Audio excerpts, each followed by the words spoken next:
जय श्री राम, राधे राधे। मैं ईशा, पुत्री स्वर्गीय अशोक कुमार अरोड़ा जी की हरिद्वार उत्तराखंड से, गंगा बिहार कॉलोनी निकट शांति कुंज भोपतवाला से आप सब लोग मेरी वीडियोस देख रहे हैं।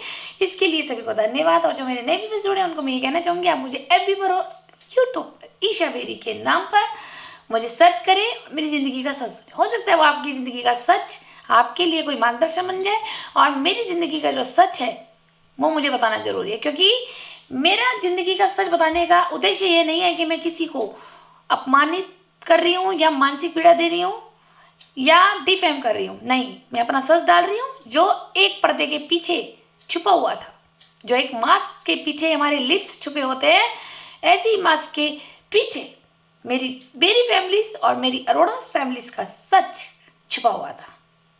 वो एक क्यों छुपा हुआ था? सिर्फ यही कि मुझे प्यार चाहिए था, मुझे रिश्ते चाहिए थे। वो कहते हैं ना, जो अपना लगता है वो ही तो ठगता है। तो ये मेरे यही रिश्तेदार अपने तो लगते थे लेकिन मुझे ही ठग गए। तो इसलिए मैंने सोचा, जब इतने साल बचपन से लेकर अब तक मेरे लिए झूठ, आरोप, अफवाह सब फैलाई जा रही है दोनों परिवारों से, सिर्फ कारण क्या कि मेरी पढ़ाई, मेरी एजुकेशन, मेरी तारीफ, मेरी प्रशंसा, मेरे अच्छे काम, मेरी नेकी, मेरी ईमानदारी और मेरी होशियारी किसी को रास नहीं आती। उस होशियारी को ये नाम दिया जाता है कि मैं चालाक हूँ। चलिए मैं आपको बताती हूँ, आपने मेरी लास्ट वीडियो सुनी होगी, मेरा क्या कसूर मेरी जिंदगी का सच, पार्ट 104। जिन्होंने नहीं देखा वो जाके देख सकते हैं। उसमें मैंने बताया था कि मेरा जब जन्म हुआ था तो उसमें अरोड़ा फैमिलीज का कोई सहयोग नहीं था, और जिनका सहयोग था उनका नाम मैंने डाले हैं। वो कौन से रिश्तेदार है मेरे, तो उन्होंने मदद करी थी मेरे मम्मी पापा की, और फिर मम्मी को हॉस्पिटल से डिस्चार्ज करा कर वो घर ले आए, दादी के पास रखा, क्योंकि पापा को तो काम करना था खेती में। भैया अगर रोटी नहीं मिलेगी, पैसे नहीं मिलेंगे, मम्मी को रोटी भी तो देनी है, पैसे घर में देंगे तभी तो रोटी देंगी बहू को। तो मैं घर पे आ गई थी, मेरा नामकरण हुआ था, और फिर उसके बाद पापा वही अपने रूटीन में लग गए। फिर इन्होंने, अरोड़ा फैमिली ने डिसीजन लिया कि अब चाचा की भी शादी हो जानी चाहिए। जी हाँ, स्वर्गीय विनोद कुमार अरोड़ा जी की, मेरे चाचा हैं, उनकी पत्नी अभी जीवित है। तो मेरी चाची रुड़की की है, और रुड़की से जब ब्याह कर लाए, वाह वाह राम जी, जोड़ी क्या बनाई। चाचा और चाची को बधाई हो बधाई। जी हाँ, ये मेरी चाची रुड़की से आई थी और ये एजुकेटेड थी। मेरी मम्मी 10th पास थी तो ये बीए थी उस ज़माने में।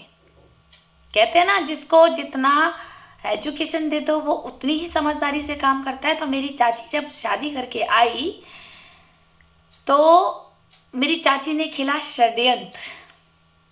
छोटी बहू थी वो, उन्होंने कहा अरे बड़ी बहू तो बेवकूफ है, सीधी है, दिमाग ही नहीं चलता इतना।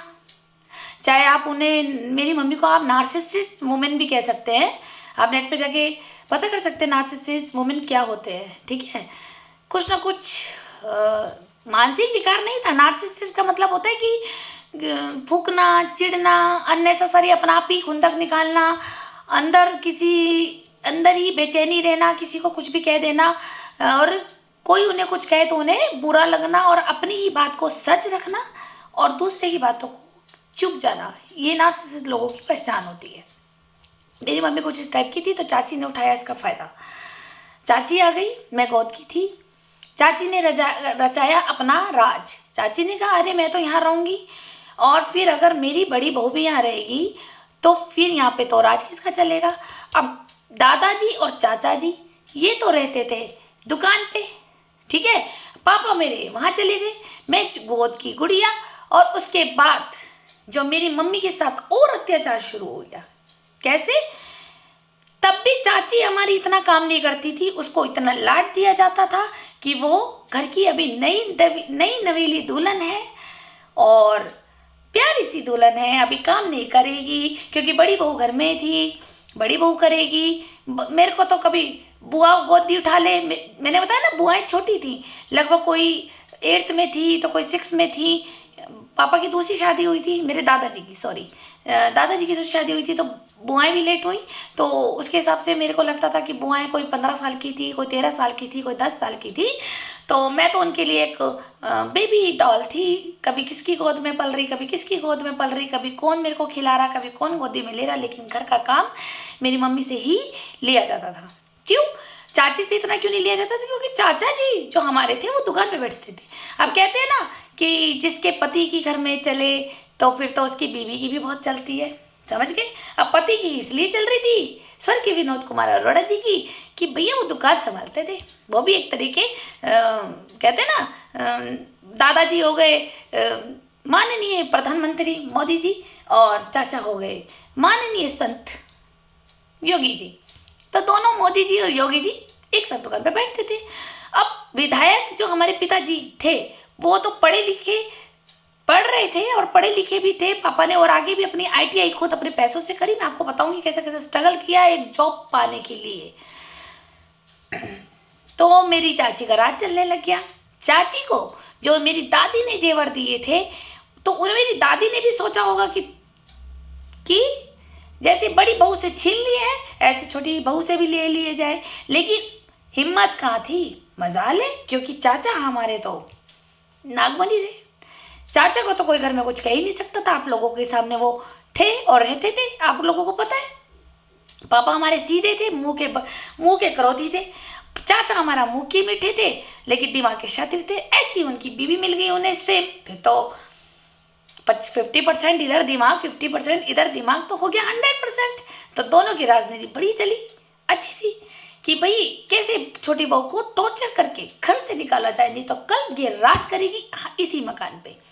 तो चाची को जो जेवर चढ़े थे वो वापस नहीं दिए गए थे दादी को, ठीक है। इनको एक बार चढ़ गए तो चाची ने अपने पास संभाल लिए। ये क्या कर गए कि मेरा पति दुकान पे दिन रात जब काम करता है तो ये जेवर भी मैं रखूंगी, ये मेरे आदमी के है। मैंने कहा ना उस जमाने की बीए पड़ी हुई थी। अब ये चालाकी मेरे मम्मी के अंदर नहीं थी। अब मम्मी को जेवर चढ़ाया इतना बड़ी बहू के नाते, लेकिन मेरी मम्मी से सब कुछ छीन लिया गया, ठीक। तो चाची से नहीं हुआ। कहते हैं ना जिस बहू के साथ टॉर्चर किया उसके छोटी बहू ने इनको दिन में तारे दिखा दिए चाची ने। चाची वहीं रही, मेरी मम्मी भी उन दिनों में वहीं थी, दादा भी वहीं थे।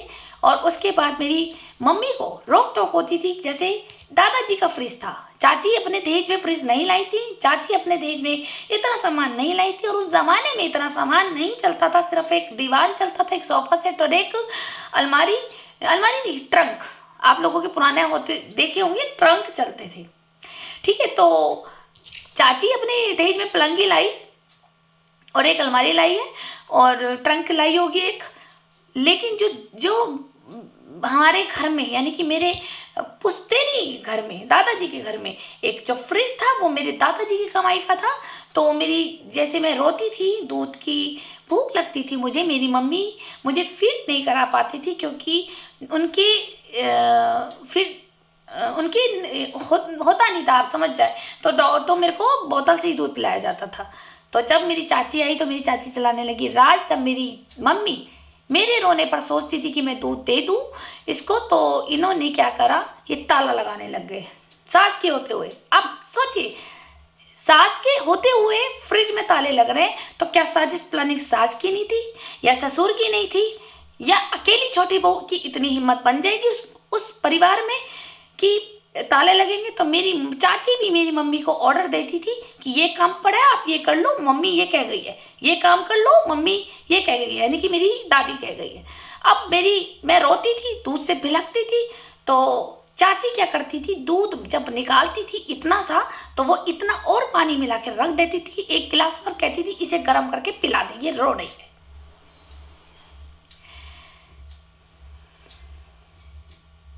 क्या कहेंगे अब आप इसको कि ये दादी की प्लानिंग थी या चाची की थी। तो मेरे को पतला पतला दूध ऐसा बिल्कुल पानी पानी दिया जाता था कि पापा बताते थे कि 70% पानी होता था, 30% दूध होता था तेरी बोतल में। वो गर्म करके मुझे पिलाती थी मम्मी मेरी। क्या करे, उस वक्त की ज़माने की जब बेटियां विदा होके आती थी तो मायके से कोई सपोर्ट भी इतना नहीं मिलता था। मामा ने मेरे को हमें फाइनेंशियल लेन देन बहुत अच्छा किया है, लेकिन उस ज़माने में ये नहीं होता था कि चलो बेटी को सुख नहीं मिल रहा तो चलो भाई हम घर ले जाए। लेकिन मुझे दूध नहीं दिया जाता था।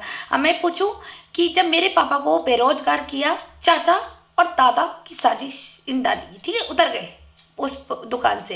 अब इधर जब मेरी मम्मी और मैं छोटी सी गोद की गुड़िया 1-1.5 महीने की, तो चाची ने करा रात, चाची ने मेरे को दूध देना बंद कर दिया और मम्मी से कराया जाता था काम। मेरी मम्मी, मेरे को खाली मम्मी ही नहीं, मुझे काफ़ी लोगों ने मोहल्ले में बताया है, कुछ महिलाएं वो स्वर्ग पधार गई हैं, जैसे कि पूनम जैन बुआ की मम्मी और कमला आंटी कचौड़ी वाली, ठीक है, काफ़ी औरतें हैं जो जब्बू नाई जिसे बोलते हैं उनकी मम्मी, और जो मास्टर शेखर जी हैं उनकी जो मम्मी रही हैं वो, और एक पीछे जिसे लल्लो लल्लो की दादी बोलते थे वो।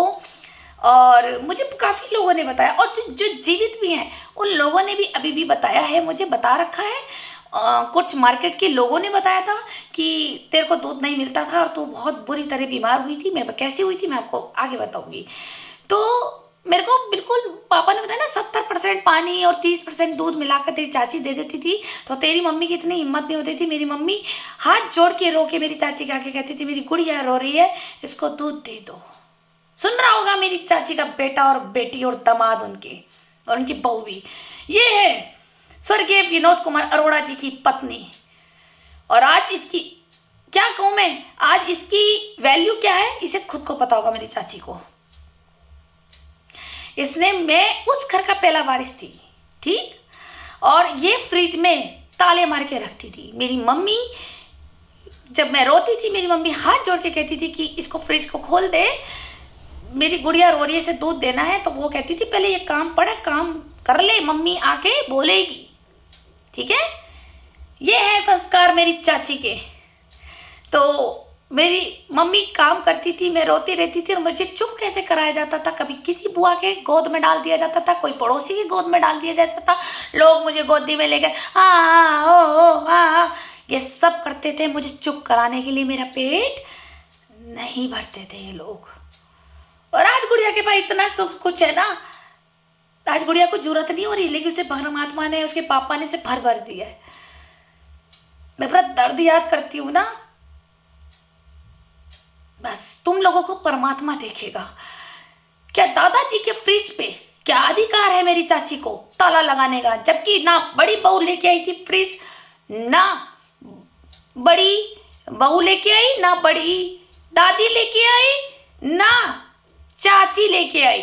फ्रिज पे जो अधिकार था वो मेरे दादाजी की कमाई से आया था, जिस पर राज करते थे ये मेरे दादी, चाचा, चाची, और फ्रिज पे लगा दिया था ताला, और मुझे नहीं दिया जाता था दूध, जिसके कारण मुझे, मेरी नसों में विकलांगता आ गई थी, जिसका इलाज भी इन लोगों ने नहीं कराया था, मेरी नानी ने कराया था। वो आपको मैं नेक्स्ट वीडियो में बताऊंगी कि मुझे पोलियो हो गया था।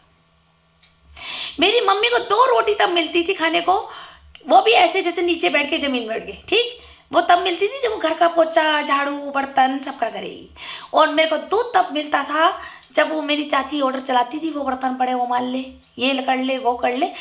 माँ क्या नहीं करती, जो आज मेरी बहन ने, ठीक है, मम्मी हमारी जैसी थी, नार्सिसिस्ट थी, दुख होता था मुझे कि मेरे पापा को भी उसने दुखी किया है, लेकिन मैंने अपनी माँ का साथ नहीं छोड़ा, ना मैंने अपने पिता के खिलाफ चली, और मैं अपने माँ बाप के खिलाफ कभी किसी के मुंह से भी नहीं सुनना चाहती थी। जब मैं उनका दर्द, जब मैंने अपनी बड़ी अवस्था में सुना, जब मैं 15-16 साल की होती चली गई, मैंने जांच करी, जब मैं 20 साल की होगी, 22 साल की होगी, जब मुझे कंफर्म हो गया कि मेरी दादी ने और मेरी चाची ने और दादा ने कितना परेशान किया, तो उस वक्त मैंने ये कहा था, मैं आपका बेटा हूँ पापा, बेटी नहीं। मेरी शादी करो ना करो मुझे फर्क नहीं पड़ता, मैं आपको छोड़ के नहीं जाऊंगी, लेकिन जहां मेरी खानदान के सांप लग जाए पीछे, तो वहां तो अच्छों की शादी हो जाएगी, क्योंकि उनको बहू कोई चाहिए होती है। बेरियों को तो लड़कियां चाहिए, ध्येय व्यापारी, धंधा कराने के लिए बहुएं चाहिए होती है। तो नाम है कि बहू बनाई है, बहू नहीं बनाई, ये अपने घर में ना धंधा कराने के लिए लाते हैं, और नहीं करो तो ये इसी तरह से परेशान करते हैं। ठीक, बहू को एलिगेशन लगाएंगे, बदनाम करेंगे, मारेंगे, पीटेंगे, गाली गलौज करेंगे, पेट्रोल डालेंगे, गंगा जी में धक्का दे देंगे। ये है बेरियों के औकात। तो ये मेरा बचपन था। आप बताइए कि मेरी चाची को ये अधिकार था दादाजी के फ्रिज पे ताला लगाने का? ठीक है, या ये दादी की मिली भगत थी जो छोटी बहू को मना नहीं करती थी कि वो पोती है हमारी, वो भी दूध पिएगी? नहीं। फिर आप समझ गए होंगे, आप समझदार है। साजिश प्लानिंग सबके साथ मिक्स थी। मेरी मम्मी को बनाया जाता था पागल, जिससे कि वो टॉर्चर हो जाए और वो टॉर्चर होकर के घर छोड़ के चली जाए। चलिए, अब इसके बाद क्या हुआ था मैं आपको जल्दी नेक्स्ट वीडियो में बताती हूँ। फिर मिलते हैं। आपने मुझे अपना कीमती समय दे करके मेरा जिंदगी का सच सुना है, इसके लिए आप सभी को दिल से धन्यवाद। और भगवान आप सब पर कृपा बनाए रखे। और इसको शेयर कीजिए कि ऐसे भी ससुराल वाले होते थे और होते भी होंगे आगे। चलिए, फिर मिलते हैं।